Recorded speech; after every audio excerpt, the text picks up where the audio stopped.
దేశ ఇంధన రంగంలో ఏప్రిల్ 1, 2026 నుంచి ఒక సరికొత్త మార్పు రాబోతుంది. పర్యావరణ పరిరక్షణతో పాటు దేశ ఆర్థిక వ్యవస్థను బలోపేతం చేసే లక్ష్యంతో కేంద్ర ప్రభుత్వం ఈ నిర్ణయాన్ని తీసుకుంది. ఇకపై దేశవ్యాప్తంగా ఉన్న అన్ని పెట్రోల్ బంకుల్లోనూ E20 ఇంధనం మాత్రమే విక్రయించాలి అనే నిబంధన అమల్లోకి రాబోతుంది. అయితే దీనివల్ల మైలేజ్ తగ్గుతుందా, పాత వాహనాలకు ఇబ్బంది కలుగుతుందా అనే అనుమానాలు చాలా మందిలో ఉన్నాయి. సాధారణ పెట్రోల్లో 20% ఇథనాల్ను కలిపి తయారు చేసే ఇంధనాన్ని E20 అంటారు. ఇక దీంతో పాటుగా ఈ ఇంధనానికి కనీసం 95 రీసెర్చ్ ఆక్టేన్ నంబర్ ఉండాలని ప్రభుత్వం తప్పనిసరి చేసింది. ఇథనాల్ అనేది చెరుకు, మొక్కజొన్న, ఇతర ధాన్యాల నుంచి తయారయ్యే రెన్యూబుల్ ఇంధనం. ఇక దీనివల్ల విదేశాల నుంచి దిగుమతి చేసుకునే క్రూడ్ దిగుమతులపై మనం ఆధారపడడం తగ్గిపోతుంది.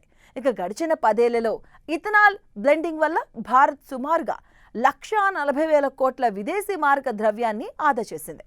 చాలా మంది వాహనదారులకు ఉన్న అనుమానం ఏంటంటే ఈ కొత్త పెట్రోల్ వల్ల ఇంజన్ పాడవుతాయా అని. అయితే 2023 తర్వాత తయారైనటువంటి అన్ని వాహనాలన్నీ కూడా E20 ఇంధనానికి అనుగుణంగానే రూపొందించబడ్డాయి. అధిక ఆక్టేన్ విలువ అంటే RON 95 ఉండటం వల్ల ఇంజన్ పనితీరు మెరుగుపడమే కాకుండా వాహనం నడుపుతున్నప్పుడు నాకింగ్ సమస్య తగ్గుతుంది. పాత వాహనాల విషయంలో మైలేజీలో 3 నుంచి 7% వరకు స్వల్ప తగ్గుదల ఉండే అవకాశం ఉందని ఆటో నిపుణులు చెబుతున్నారు. కానీ పర్యావరణ పరంగా చూస్తే కార్బన్ ఉద్గారాలు దాదాపుగా 30% వరకు తగ్గుతాయి. ఈ విధానం వల్ల దేశంలోని రైతులకు భారీ ప్రయోజనం చేకూరుతుంది. ఇథనాల్ తయారీకి అవసరమైన వ్యవసాయ ఉత్పత్తులకు గిరాకీ పెరగడం వల్ల గ్రామీణ ఆర్థిక వ్యవస్థ బలోపేతం అవుతుంది. మరోవైపు ఆయిల్ కంపెనీలు ఇప్పటికే తమ సరఫరా వ్యవస్థను E20కి అనుగుణంగా మార్చుకున్నాయి.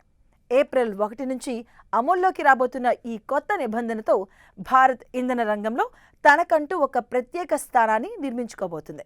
ఇది కేవలం పర్యావరణ హితమే కాదు, భారత రైతుల సంపదను పెంచే మార్గం కూడా అని నిపుణులు చెబుతున్నారు.